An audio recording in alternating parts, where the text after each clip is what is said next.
Dodge calls it the fastest mass production sedan, and it just got more faster and agile thanks to more power in long-awaited Redeye version. FCA calls this the fastest and most powerful production sedan on today's market, and its new top speed, 203 miles per hour, is convincing in that regard. The Charger Hellcat Redeye should cost just over $85,000 to start. First cars will arrive in customers' driveways in early to mid-2021. To make those another 80 horsepower and 57 foot-pounds of torque gains possible, some notable changes are made to the supercharged 6.2-liter V8. First, the 2.4-liter IHI supercharger is replaced by a larger 2.7-liter entity.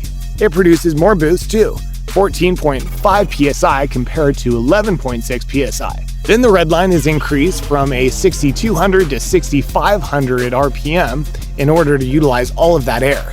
The Redeye needs more fuel too, so instead of one dual-stage fuel pump, the Redeye gets two. Also, the Redeye's massive engine features stronger rods and pistons, improved oiling capability, and a stronger valvetrain. The all-new performance hood, grille, and cold air intake plumb near the wheel liner on the Charger Redeye allows for 18% more airflow over the normal Hellcat engine. All of those changes sums up to a total output of 797 horsepower and 707 foot-pounds of torque. Not helping in getting all of the Charger Redeye's power to the ground are its standard all-season tires. Summer tires, which should be mandatory with this much power, are available as an option.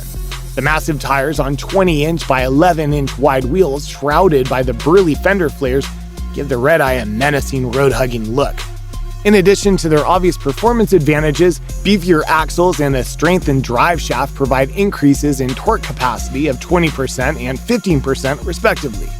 Aiding in the dispersal of heat, the SRT power chiller makes use of the car's AC by diverting chilled refrigerant to the exchanger where engine intake air is cooled by as much as 45 additional degrees. Dodge says it expects the Redeye to do a quarter mile in 10.6 seconds at 129 miles per hour, although that's on a sticky, prepared drag strip surface. Even if the Charger Hellcat Redeye, which comes only in wide-body form, doesn't better the 0 to 60 miles per hour or quarter-mile time in the normal Charger Hellcat, it's still the only sedan in production with almost 800 horsepower and 4 doors. And it'll still do some epic burnouts and do some beating on many lighter, more expensive cars. That's all for this time. Tell us what you think about Dodge Charger Hellcat Redeye in the comment section below. If you liked the video, feel free to click the like and subscribe buttons to see more awesome videos. Thanks for watching.